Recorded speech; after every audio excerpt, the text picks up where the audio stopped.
Did you want to take revenge initially when Malala got attacked? I use a word, and that's called positive revenge. I was bullied as a child, as a boy, for my stammering, for my dark color, or maybe for my being a boy with a little, living with a little bit poverty. So even as a boy, I felt very hurt and very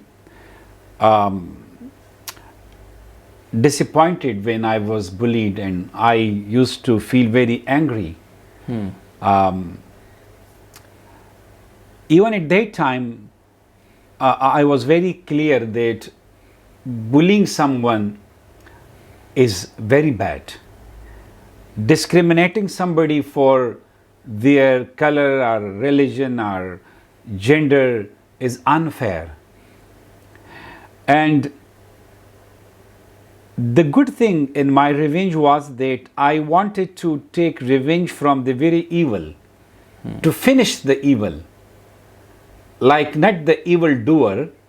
For example, if there is a culture of bullying, so rather than reciprocating the bully with the same behavior, tit for tat, I wanted to stand for fairness, for justice, for respect, for tolerance, for accepting the otherness of others, for loving others.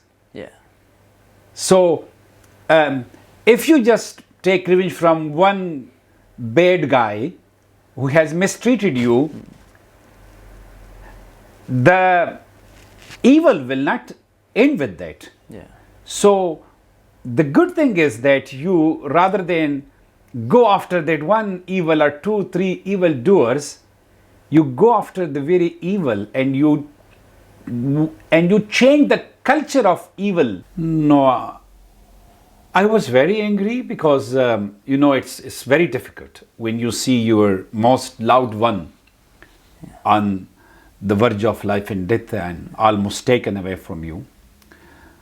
But I had the deep understanding of what happened to us.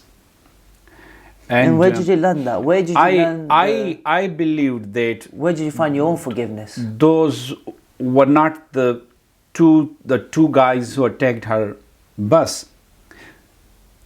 Those 2 guys were misguided, or they were incited because of the kind of ideology or the kind of bigotry that formats or that makes the extremist ideology. Yeah, no one is born evil. No one is. Yeah, no one so is born that's evil. why I had in my heart, like even in Turpekai's heart, we had not that heart of revenge against the guys who attacked Malala. How is your ideology? But I became more committed.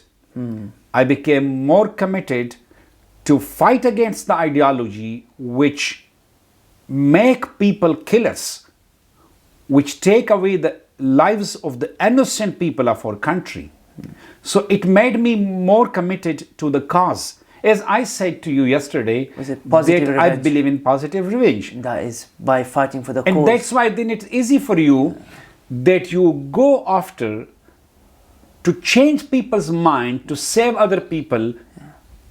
I mean, I will tell you a similar response which I saw later in my life was given by Iqbal Lala. Yeah. When Mashal Khan was brutally lynched by those bigots. Yeah, I want to give some context. So Mashal was basically a university student who was accused for blasphemy, and basically was beaten to death by a huge crowd in the streets. His body was beaten. I mean, he was dead, and his body was still beaten in the streets for hours. So please continue. So Iqbal Lala, Mashal Khan's father, he was calm, he was quiet, and he was composed.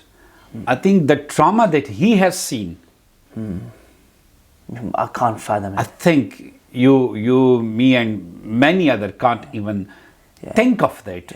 Mashal's mother, Like his son's death is Malala on himself. video. It's But what he said, his historical words were that my Mashal is gone, but I want to save other Mashals wow.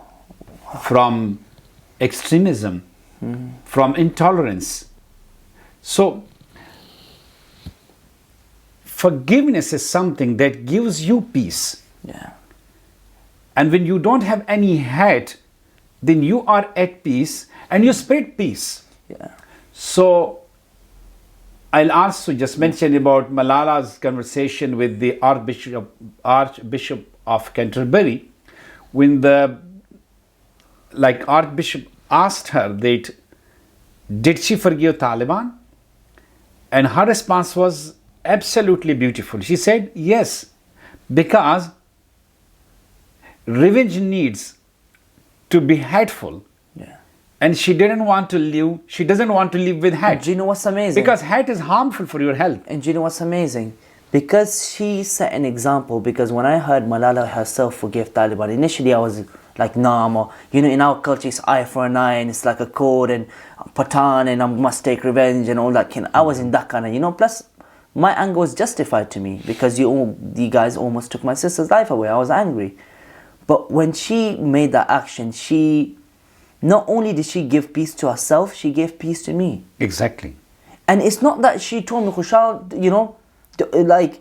she showed it through actions. A lot of people, they do more talking, less action. Yeah. And this is what I admire about you and Malala is, at the end of the day, examples, true examples is what truly influences people. And like you were saying about activists, in order to truly bring a change, you need to set an example and you need to be committed to your cause. Exactly.